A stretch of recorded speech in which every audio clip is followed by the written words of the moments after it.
Hey everybody, Math Day 88 with Grandma. We have our new book by Greg Tan, illustrated by Harry Briggs, called Math Strategies That Multiply, the Best of Times.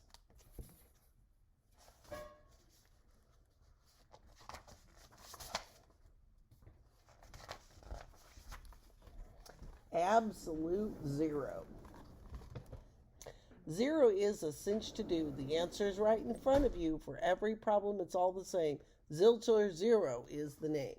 So it doesn't matter what you multiply, what number's on the other side. If it says times zero, the answer is always zero. Nada. Nothing. Zilch.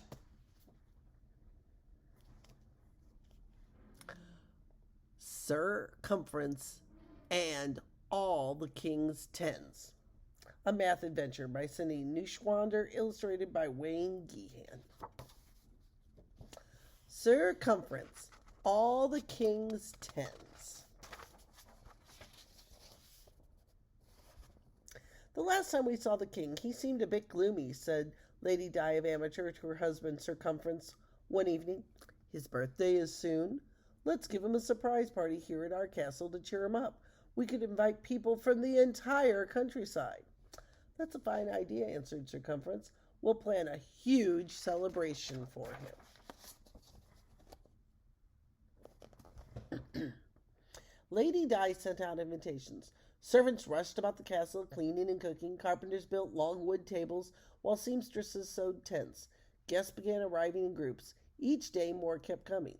Lady Di showed the guests where to stay. Rooms filled up quickly. The castle is already exploding with guests, and an even bigger group is arriving this afternoon, she told Circumference one morning. King Arthur's party is tonight, and I'm not ready. What a royal mess. Circumference nodded. I'll give everyone in the meadow to get them out of your way.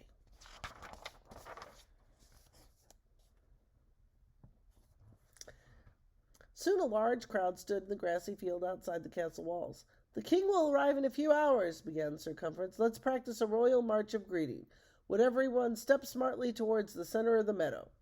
Pandemonium broke out. Knees marching high knocked into arms swinging wide. The knights of the round table crashed into each other, falling into metallic heaps. Lady Di appeared in the middle of the confusion.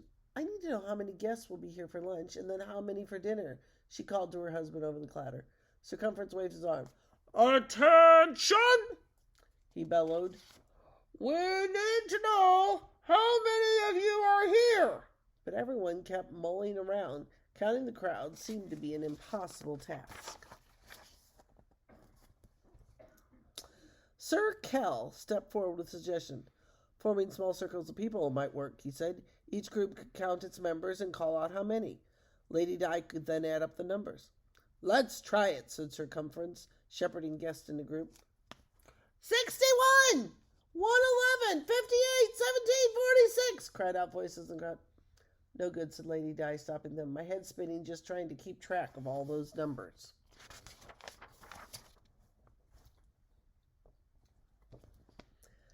We could march by one straight line, said Sir Lionel Segment, counting up from one as we pass. So the group formed a queue. They began moving forward past Lady Di. The line was so long, it disappeared over the hill. Too slow, neighed Lady Di. The king's birthday will have come and gone long before I finish figuring this out. But I'm getting rather hot standing here, complained Sir Tangent inside his armor. Others agreed. Well, let's set up some tents, said Circumference. We can get in the shade while we think of another way to count everyone. On the edge of the meadow, the castle workers erected a small tent. Immediately, knights, ladies, and villagers rushed inside. It bulged dangerously.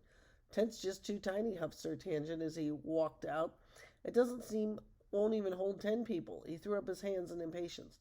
Maybe this party for the king was a bad idea, Lady Di said to Circumference.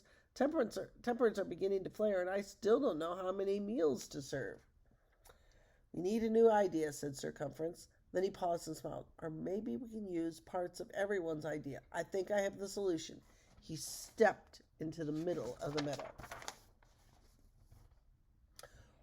Attention, everyone! Please gather into small groups, as Sir Carol suggested. Spread those groups out into lines as Sir Lionel Segment described. Each line should have 10 people, like the 10 fingers on Sir Tangent's hands.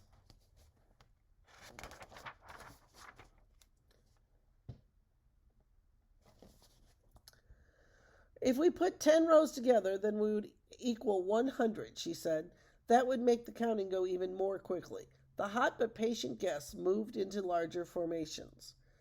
I'm counting 9 groups of 100, said Lady Di. There are also 8 rows of 10 and 1 row with only 7. That's 900 plus 80 plus 7. Now at least I know how many lunches we need.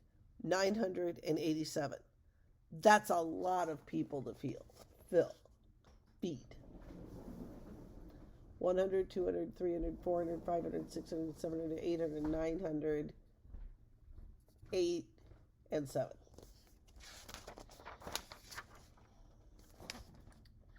Then 25 more people arrived from the small town of Lower Numberton. Welcome, said Lady Di, smiling. Could you get together in rows of 10, and could 3 of you join that line of 7 to make another row of 10? 2 new groups of 10 joined the other 8 rows of 10 and made a new group of 100. 1 more row of 10 remained, with a loner farmer and his wife standing shyly just beside it. Oh my, now we're up to 1,012 guests, murmured Lady Di.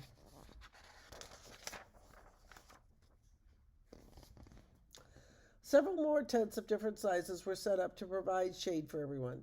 To the left of the tiny tent that fit 9 people or fewer, the castle workers pitched a bigger tent. It could hold up to 9 rows of 10 or 90.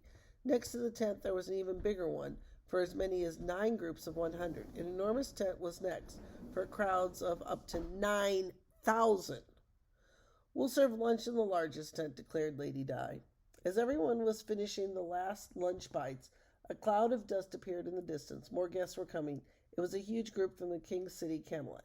Greetings, Sir Cumference, called the leader of the caravan. We're here for the party. The king and his nobles should arrive shortly. Well then, Sir Cumference, rubbing his hand together, let's find a place for all of you. It took a while, but the Camelot guests were finally organized. They had 8 groups of 1,000, 9 groups of 100, 8 groups of 10, and 7 singles. Lady Di sent a messenger back to the castle. They had 8,987 to the list of 1,012 guests who were already there for the evening feast.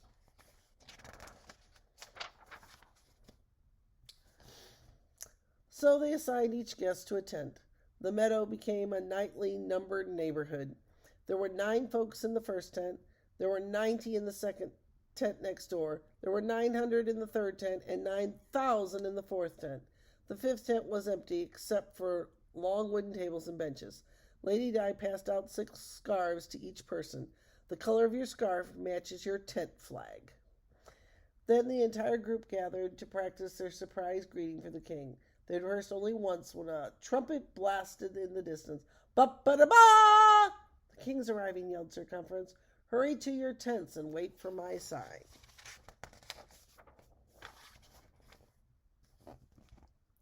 When the king arrived, he had a sour look on his face. It's my birthday, he muttered grumpily, and I've been stuck on the back of a horse for hours. What are all these tents for? I'm in no mood for a jousting tournament. Sir Cumference and Lady Di welcomed the king. Your Majesty, said Lady Di, showing him to his seat of honor. A birthday greeting for you, said Sir Cumference, bowing and clapping his hands. This was signal that the hidden guests were waiting for. They streamed out of their tents, singing and dancing. The king was surprised. His sour look began to turn into a smile. At the end of their performance, everyone lifted and lowered their scarves, one row after another, starting with the largest group of 9,000, then the 900, then the 90, and finally the 9. It looked as if a shimmering ocean wave had crashed at the feet of the king. He stood and applauded. Well done. Thank you, my friends. Lady Di clapped her hands. And now, let's eat. After a tasty dinner, the cooks brought out an enormous birthday cake and other delicious sweets. The guests cheered as the king blew out the candles. Then everyone heard the thunder of hoofbeats. Uh-oh, said Sir Cumference. Another group approaches. Their flag shows them to be from the city of Addingmore. How many more tents will we need? He wondered out loud. And how many more desserts will that be? Added Lady Di. I hope we have enough cake. he introduced the concept of place value, 9,999. Circumference and all the king's tens.